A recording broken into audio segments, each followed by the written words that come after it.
Uma catástrofe está prestes a acontecer.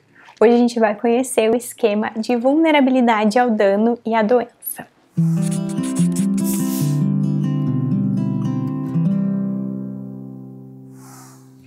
Oi gente, tudo bem com vocês? Para quem é novo aqui no canal, eu sou a Ana Streit, eu sou psicóloga e falo sobre psicologia, conexões saudáveis e autocompaixão por aqui. Se esse é teu primeiro vídeo sobre esquemas, eu vou deixar aqui um outro vídeo para que tu entenda um pouquinho mais sobre o que é esquema, sobre o que é a terapia do esquema, para que te dê um contexto melhor.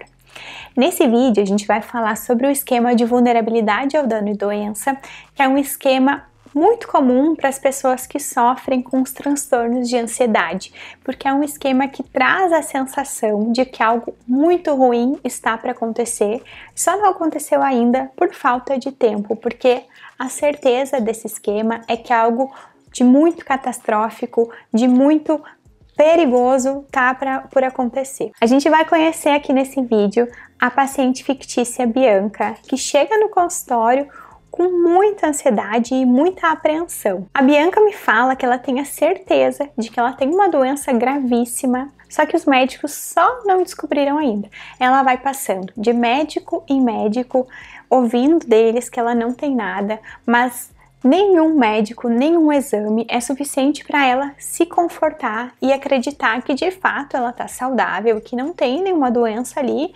prestes a acontecer. Essa sensação do perigo iminente e de uma doença iminente deixa a Bianca constantemente ansiosa, aflita, apreensiva, e são esses os sintomas que ela vem para tratar em terapia. A Bianca também é muito hipervigilante.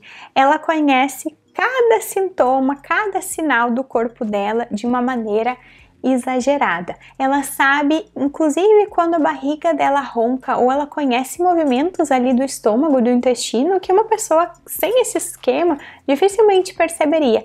Ela é muito sensível também aos sintomas de ansiedade, então um comecinho de taquicardia ela já nota e fica muito apreensiva. Uma dor de cabeça já faz ela pensar que talvez ela tenha um AVC e que ela vai ficar muito mal. Um tremor na mão, que às vezes faz parte de um dia que ela está um pouquinho mais apreensiva ou que algo de importante vai acontecer, já é um sinal claro de que ela vai ter um ataque de pânico. Além disso, ela tem muitos medos e ela tem medo de andar de avião, então ela deixa de ir em viagens com a família que seriam super legais. Ela tem medo também de ficar sozinha de noite e fica muito assustada com a possibilidade de que alguém invada a casa dela ou que alguém assalte ela na rua ou que algo de muito grave aconteça com ela, com a integridade física dela. E isso tudo, né, a gente pode imaginar que é muito aflitivo, é muito difícil de sentir. Então, tendo a Bianca aí na nossa cabeça como esse exemplo, né, de alguém que tem um esquema de vulnerabilidade ao dano e doença, vamos entender juntos as principais sensações desse esquema. Então, como já fica bem claro na ilustração dessa paciente, o sintoma principal e a sensação principal é de ansiedade, de aflição, de medo. O pensamento que uma catástrofe vai acontecer ou que está prestes a acontecer é constante, é muito forte para essas pessoas. Além disso, a pessoa não se vê com habilidade para dar conta dessas catástrofes, dessas situações ruins, porque uma coisa é a gente pensar que pode ser assaltado e isso ser ruim. Outra coisa é a gente pensar que pode ser assaltado e que não tem condição de lidar com aquilo, que aquilo vai ser muito horrível, que vai acabar com a nossa vida.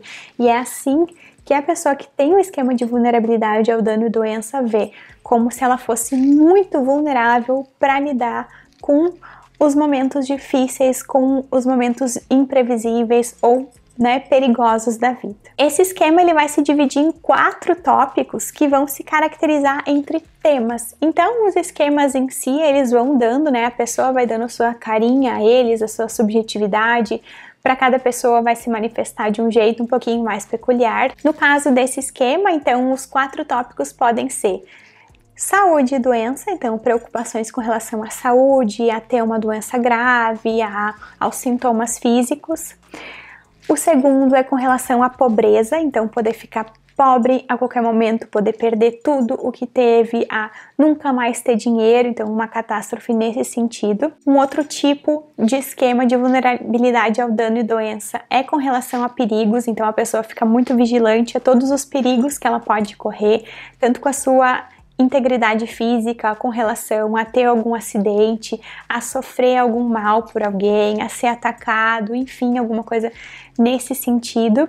E em último lugar é o medo de perder o controle ou de enlouquecer. Então, um medo de ficar muito mal, um medo de ter um ataque de pânico, um medo de que aquela pessoa vai ficar muito fora de si, né? Muito fora de seu controle. Quem tem esse esquema, então, como a gente já estava falando, costuma intensificar muito os perigos e tem o medo de uma forma exagerada, um medo que é praticamente um pânico, né? Um medo que sai daquele limite ponderável. Além disso, então, existem muitas preocupações, tudo é um perigo, o mundo é um lugar muito perigoso, então sempre tem uma preocupação, sempre tem algo pra gente cuidar, sempre tem algo pra gente ficar vigilante, porque pode acontecer a catástrofe, tem sempre o fantasminha ali de alguma coisa muito ruim rondando. E tudo isso, né, toda essa apreensão, todo esse perigo que rodeia quem tem o esquema de vulnerabilidade ao dano e doença,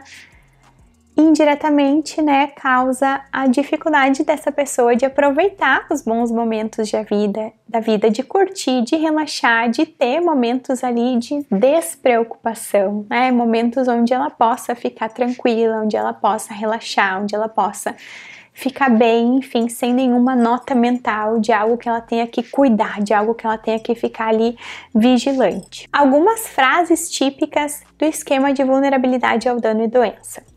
Não consigo parar de sentir que algo ruim está prestes a acontecer. Fico preocupado em ser assaltado ou roubado. Tenho medo de ter um ataque de pânico ou de enlouquecer. Tenho medo de perder todo o meu dinheiro, ficar na miséria e nunca mais conseguir dinheiro nenhum. Tenho medo de ter uma doença séria que os médicos ainda não descobriram. Então, todas essas frases, elas ilustram sempre essa catástrofe que está prestes a acontecer. Vamos entender então um pouquinho da origem familiar do esquema de vulnerabilidade ao dano e doença. Então, esse esquema ele pode se originar de duas características contrastantes. Uma delas são pais que foram muito medrosos, que fizeram aquela criança entender que o mundo de fato era muito perigoso, que ela tinha que prestar atenção em tudo, então com muitos medos, com muitos perigos, né? E aquela criança ali muito frágil, porque de fato era uma criança, né?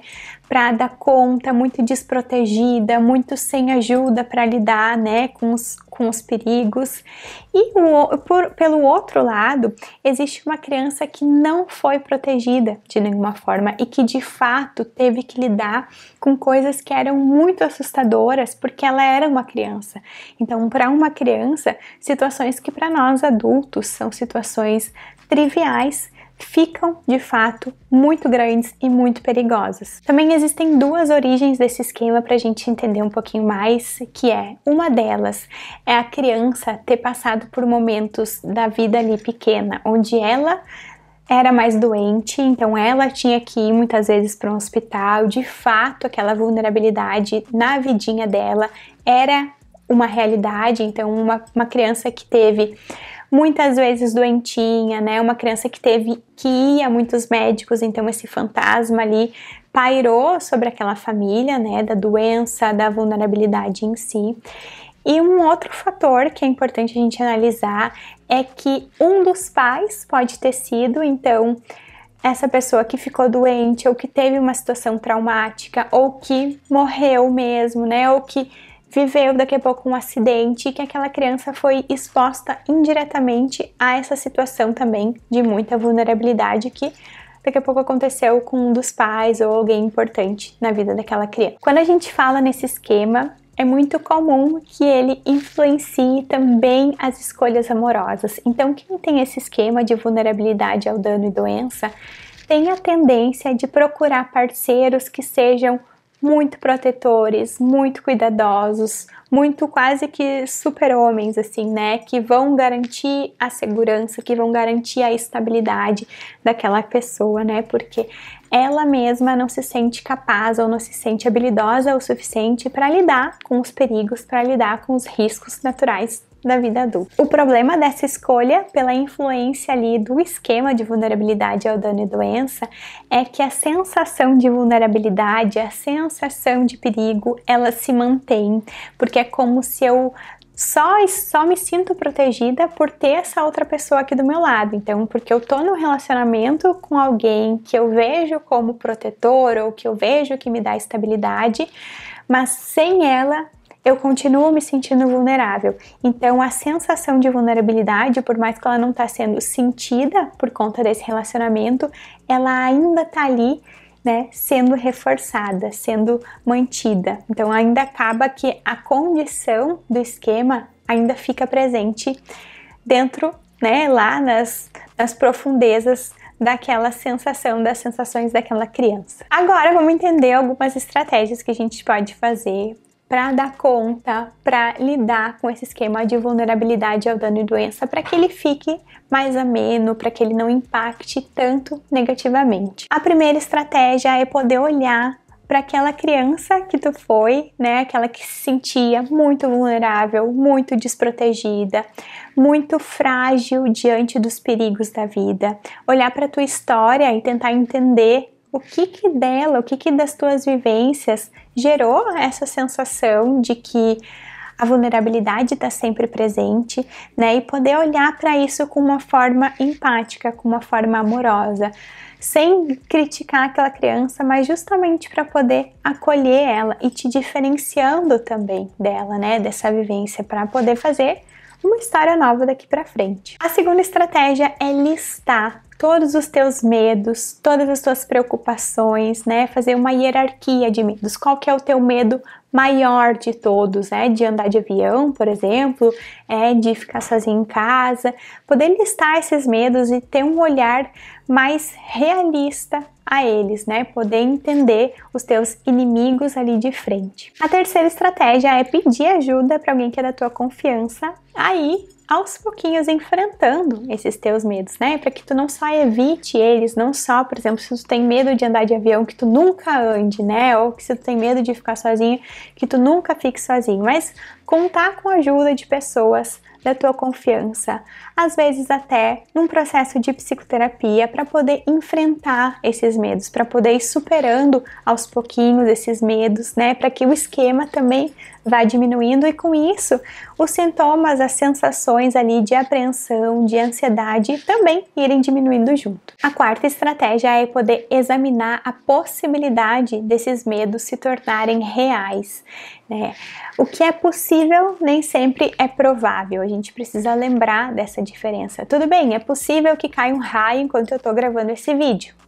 Não vou dizer que não é que seja impossível, mas a probabilidade disso acontecer é muito baixa. Então, isso é preciso que tu possa listar ali nos teus medos, né? O que é possível dessas coisas, o quanto que essas coisas são prováveis de acontecer de uma forma realista, né? Ali encarando de frente os teus medos. A quinta estratégia é aprender a lidar com as incertezas, com os riscos da vida de uma forma também realista, né? Algum nível de risco a gente sempre vai estar se expondo.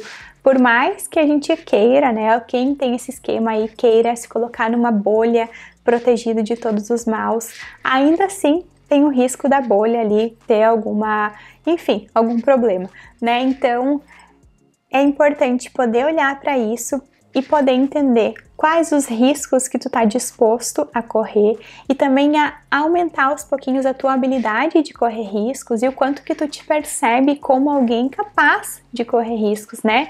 Aumentando aí tua autoeficácia, que também é um tema que muitas vezes a gente consegue dar conta na psicoterapia. Em sexto lugar, eu te convido a olhar os prejuízos de se sentir ansioso e apreensivo e alimentando essa apreensão e essa preocupação o tempo todo. Por mais que a gente se sinta ansioso o tempo todo, isso não impede que coisas ruins aconteçam na nossa vida, isso não impede que a gente não esteja ali diante de riscos, diante de notícias ruins. Isso só vai fazer com que a gente não esteja ali minimamente bem para lidar quando o problema de fato chegar, porque a gente vai estar exausto de tanto que a gente se preocupou, de tanto que a gente remoeu aquele problema antecipadamente. Então olha com coragem para os prejuízos desse padrão de funcionamento de alimentar a preocupação, de mapear preocupações, né? Porque isso pode te dar também um panorama importante do quanto que se preocupar o tempo todo, ou alimentar, né, o pânico, alimentar essa condição de estar sempre ali preocupado ou vigilante de uma catástrofe, pode ser prejudicial e não só algo que tenha alguma vantagem. E a última estratégia é poder buscar ajuda caso tu não consiga enfrentar os teus medos ou confrontar esse esquema sozinho. Pode ser ajuda profissional, como eu falei, a terapia em si, pode ser ajuda de pessoas que tu ama, que estejam aí dispostas a te ajudar a seguir em frente, porque o medo e a ansiedade, quando a gente não trata e quando a gente evita, quando a gente se vê ali refém e até resignados a ele, então, eu tenho medo de andar de avião, eu não ando e nem queria mesmo, a gente faz com que o medo se torne mais forte e a gente não sabe o futuro, a gente não sabe as oportunidades que a gente vai ter pela frente, então é importante que minimamente a gente esteja pronto ou sem desafios aí na conta para que a gente possa usufruir e aproveitar e não ficar tão desgastado também o tempo todo, que é como a gente em geral fica quando se depara com a ansiedade, né, a ansiedade patológica. Até aproveitando, tem um vídeo aqui no canal sobre ansiedade que eu te convido a assistir caso tu ainda não tenha assistido, porque talvez complemente bastante esse esquema. E muito obrigada por ter ficado até o final desse vídeo. Se tiver dúvidas é só escrever aqui nos comentários. Deixa teu like aqui e aproveita para te inscrever se tu ainda não for inscrito. Um super beijo e até o próximo vídeo.